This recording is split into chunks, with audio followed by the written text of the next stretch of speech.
It's 9:20, I'm refilming this because all the software that I use to make these videos has caused me issues today. I'm now using a different software to record it, and I may end up using a different software to edit it. And I'm probably going to switch anyway because the editing software is giving me all kinds of problems recently.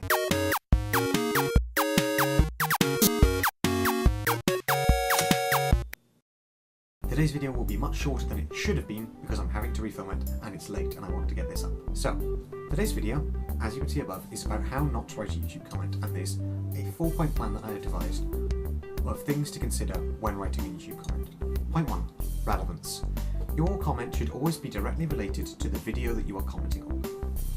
If your comment is irrelevant to the video, if you're just having a discussion in the comments, then you're probably not doing it. It's not the forum to be doing it. If you're trying to address the YouTuber, many YouTubers have other ways of getting in contact with them, such as Twitter and Facebook, and probably PMs. If they don't have a Twitter or Facebook, they probably have their PMs turned on. There's very few YouTubers that don't have that. So the better place to get in contact with the YouTuber themselves is through those mediums. Your comment should always be directly related to the video. Point 2. Proper spelling. Don't use text speak, don't use leet speak, don't use some ridiculous slang that nobody understands. Don't put numbers in the middle of your words unless they're meant to be there. Just write like a normal human being, write proper English. If you can't spell, or you can't use the word where, your comment is going to be ignored and you're going to be written off as a moron to the person reading that comment. It's really not that difficult to figure out which version of your or which version of where you're using, so make sure you use the right one and make sure you spell correctly. It's so important, it's such a little thing, it makes such a difference to how much attention will actually be paid to your comment. Point 3. Concision.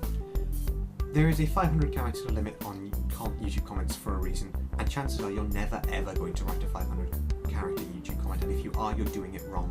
If you're going to write an essay, then the YouTuber is never going to read it. Nobody reads these ridiculously long essays because they're just not interesting. Because nobody cares about your little essay that you've written on the video, because people have lots of comments to get through usually, and they're not going to spend the time to read yours a lot of the time if it's that long.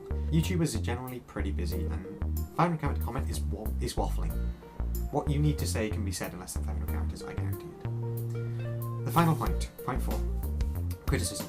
If you're going to criticize a video, do it constructively.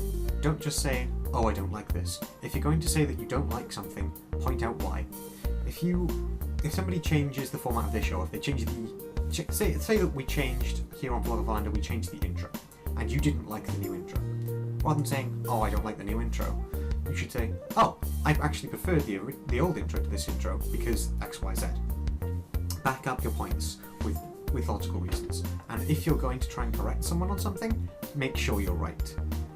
Because YouTubers don't have the time to be checking up on everything. They don't have the time to be listening to nonsense. So make sure that you're right. Okay?